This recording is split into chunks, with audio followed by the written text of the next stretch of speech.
Conan Exiles just had one of its biggest upgrades, updating the game entirely to Unreal Engine 5 from Unreal 4. But under these stunning new visuals, 8 years of consistent updates, and over 300 plus hours of personal playtime over the years, I wanted to revisit this game and its systems to see if it's still worth playing after all of this time.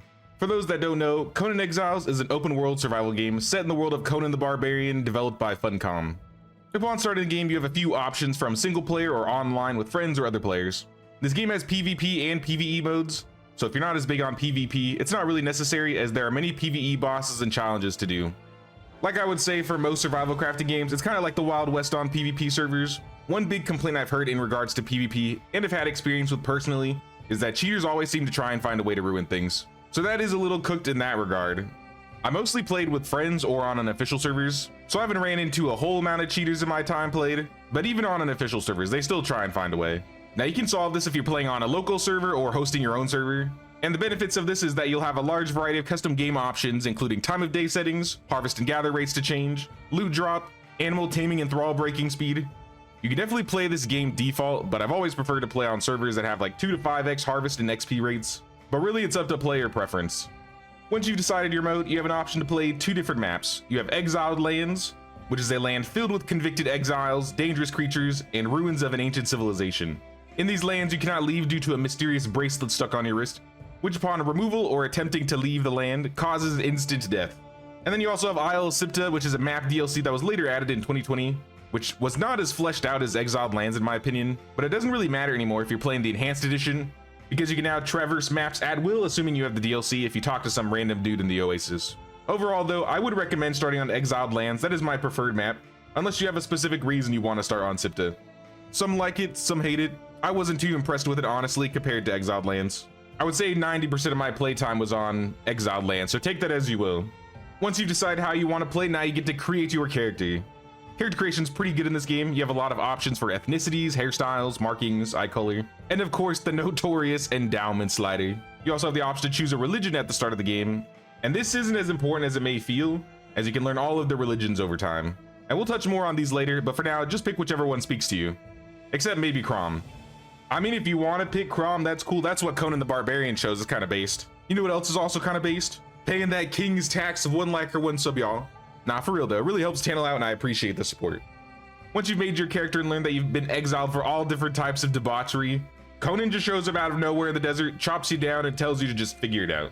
Thankfully, you don't have to though, because you have the tutorial to guide you at the start. At least to get you out of the desert and into the Oasis area. At this point though, you kind of just do whatever you want. But for the extra guidance, you have the journey system, which allows you to do like little quest chains that will lead you through the game and all of its systems. I know there's a lot of players that don't really care for the journeys, but I always like completing these, especially now because you get some cool rewards out of them. We're finally leaving the desert. But looking at the map, we appear to be near a river region, but just scouting around the map in terms of biomes, it looks like we have a savanna and a jungle to the east, the highlands to the north, the unnamed city to the west, and the far north, we also have the snow, a tundra, and a lava area. Honestly, I love how most of the biomes look in this game. I've built in most of them, to be honest. But my favorite one has to be the center of the map near the savanna, so maybe like the highlands or in the river fork. Traversing these lands is mostly going to be done on foot or on a mount once you get one. But once you get closer to the end game, you will be able to build these map stones, which can be used to freely fast travel. I haven't really mentioned controls up to this point, but the controls are pretty good. You have your basic health and stamina bar. You need to keep your food and water meters up. Overall standard for a survival game. One thing I do really like about this game is you have the ability to climb pretty much any surface, assuming you have the stamina. Once you get out of the desert though, you're going to realize how dangerous this world is. You're gonna run into hostile exiles trying to kill you, giant crocodiles, these weird turtle things, and I don't even know what that is. If you've played Souls games, combat is similar in that you have blocking, dodges, enemy targeting, and weapon types with different movesets. And honestly, combat has definitely gotten a lot of changes over the course of this game, but I do really enjoy the combat and have a lot of fun with it at this point. It's definitely not without its issues. You can cheese some enemies if you know how. Some enemies are hard to hit because they're low to the ground. And even with the larger enemies, you can sometimes get stuck on them.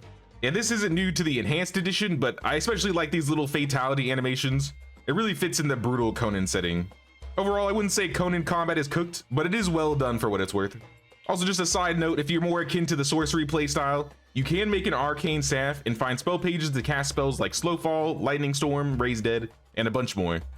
By the time you make it out of the desert, you probably have some skills to spend. Skill trees are pretty simple and straightforward to understand, but also super powerful depending on the build that you go down. For example, with high agility, you can unlock double jump, and in expertise. With enough points, you can almost completely ignore encumbrance. There are plenty of other cool skills in this tree, but those are just a few examples I like to build towards. Now that we've gotten our characters sorted out, it's probably time to build ourselves a little base so we can store some of our loot. I would say in terms of Conan, especially for how old it is one of the better grid-based building systems out there. And you have a lot of wall types, decorations, and interactables if you love spending time on building your base. Also, if you want more control in terms of creativity, there is an option to turn on creative mode so building doesn't cost anything. For the most part, you can build wherever you want on the map without restrictions. And even with some of the restrictions, you can turn them off in the settings just in case there's a place that you really want to build. One thing you got to be careful with, but is also a cool system, is the weather mechanics. Now later you will have to make clothing and food to tolerate the snow, or the opposite for the volcano area. But the main weather problem you're going to be dealing with at the start are the sandstorms, which will occasionally cover 50% of the map biomes, destroy buildings, and damage players without proper equipment or shelter. Now if you build in these areas, you will need to repair or build high quality bases so you can handle the weather a bit better. But in terms of the new Unreal 5 effects, the sandstorms look awesome. I do think lighting is a bit cooked right now in terms of when the storms roll up, or maybe I just need to turn up my gamma. But that is one thing I noticed when traveling around during the storms. Since we're on effects right now, the water looks awesome, and especially the night sky. The night sky looks super cool. I definitely think some of my favorite things from Unreal 5 are the weather effects, and I'm honestly surprised I'm not having a lot of performance issues. So that's a big plus for me right there. I know they've added heroes so you can recruit from quests and prisoners that you can free and recruit, but the main way to gain companions in this game is to knock them out with a club, build a wheel of pain, and make your thralls push the wheel of pain until you've completely broken their will and now they fight, defend, and work for you, provided that you feed them. Each companion you acquire can be customized from skills to gear, and can also level up their skills and stats more if you have them fight. Now you will find lots of different exiles with different skills, but the named ones I usually find are the ones you want the most. And same goes for animals, except instead of knocking them out, you look for random baby animals in the animal areas, pick them up, and domesticate them in your animal pens. And these guys have a lot of uses similar to thralls. You can have them fight for you, you can have them battle for you. Some of them you can turn into mounts so you can add saddles onto them. I usually try to have a handful of a few.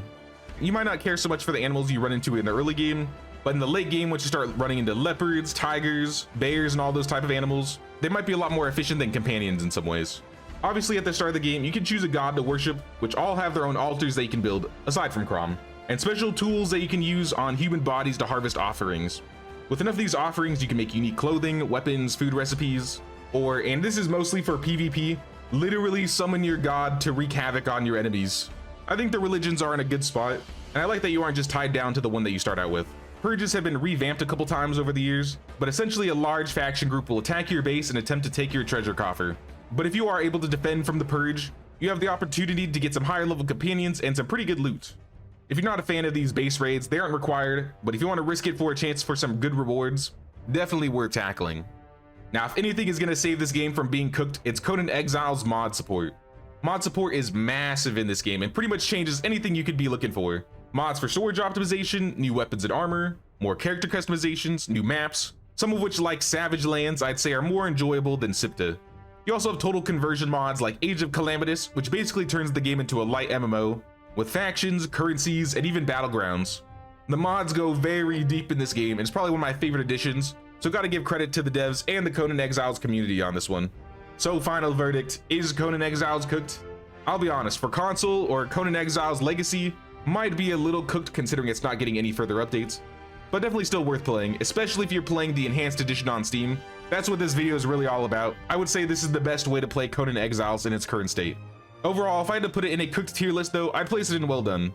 Conan Exiles isn't without its problems, but if you like swords and sorcery, Conan the Barbarian, or a well-crafted survival game with in-depth systems, settle management, and mod support, this game is for you. As always, y'all, don't forget to pay that king's tax of 1 like or 1 sub on your way out. And if you'd like to see our live streams of Conan Exiles, I'll have a link on the screen here, as well as our previous review. But until next time, y'all, thanks for watching, and take care.